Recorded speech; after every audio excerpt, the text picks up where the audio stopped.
Ladies and gentlemen, businesses are slowly reopening, but one thing that is going to impact it really hard is the fact that consumers are not spending the same way they did pre coronavirus. And believe me, the businesses are noticing the difference. People are not rushing back into these stores or even concerned about patronizing a lot of these businesses right now. So this came out in Forbes May 25th, 2020. Consumer spending and demand has changed due to pandemic. Optimism and gloom lead to different behaviors. Prosperity leads to confidence, while a downturn results in humility and financial insecurity. And you know what? And that's the key. If the public feels insecure financially, they're not going to be out here spending big. They're just not. A negative outlook also affects what shoppers will buy and won't.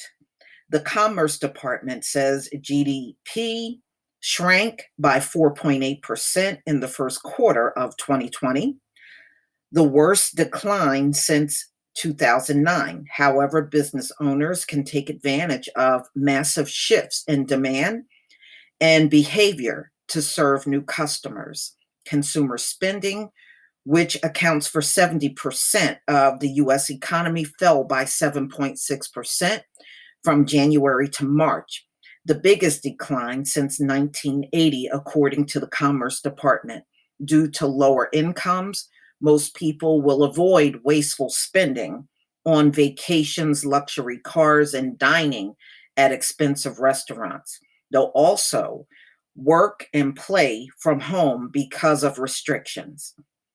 As everyone shifts to survival mode, entrepreneurs must ask what the new normal looks like and ask how to induce spending when humbled citizens will be more careful with how they spend their earnings. Americans are seeking bargains. It is said that price is what you pay, but value is what you get. More consumers are seeking value purchases to avoid high prices. Back in 2008, discount stores like Walmart and Dollar Tree performed well, and they'll stay popular in 2020 and beyond as Americans stretch smaller budgets. Are there opportunities to sell, to bargain goods and services in your area? These can include used clothes and household items, secondhand cars, refurbished electronics, $1 product, and discount services. While the pandemic has lowered overall demand, the economic effects are spreading unevenly across sectors.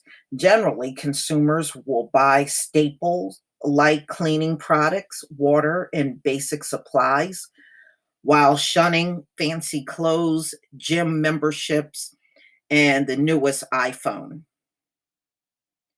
Swag is out, frugal is in. During the 1930s, our great grandparents ate cheap but savory food. According to the Great Depression survivor and author, her generation ate a poor man's meal: fried potatoes, sliced hot dogs, fried mushrooms. I don't think I want any of that stuff. Mixed cabbage with pasta. Our era Americans spent approximately 10% of income on food. Seasons of feast and famine, bringing different winners and losers. The airline industry will lose $252 billion in revenue this year. Other sectors are also bleeding red: hotels, casinos, cruises, sports, movies, car makers, theme parks, and others, prompting Congress to bail out some industries.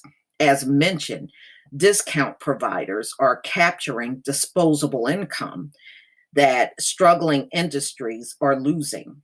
There is also a psychological adjustment occurring during an election year. Many Americans now have a renewed sense of patriotism.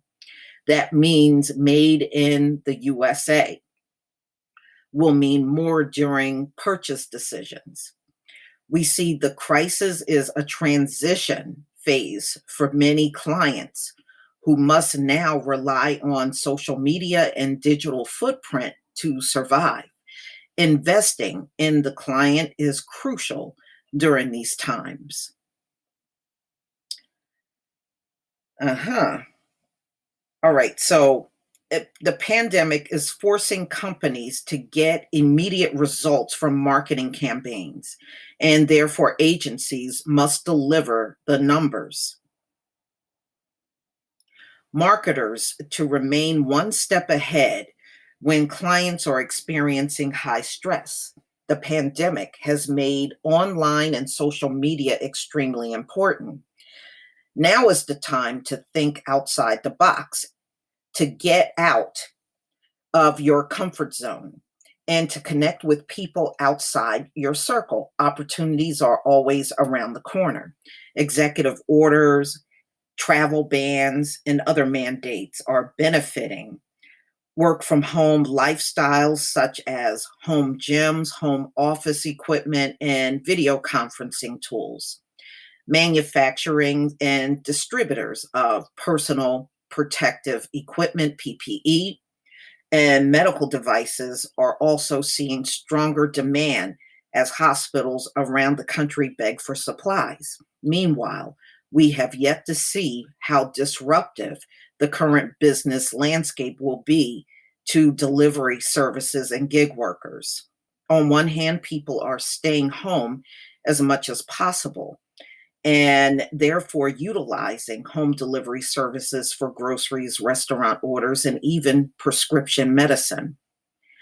And if public transportation is deemed too risky, people may prefer car sharing services, increasing demand as a result. However, on the other hand, many drivers or delivery people may not want to expose themselves by serving the general public and could choose to quarantine at home.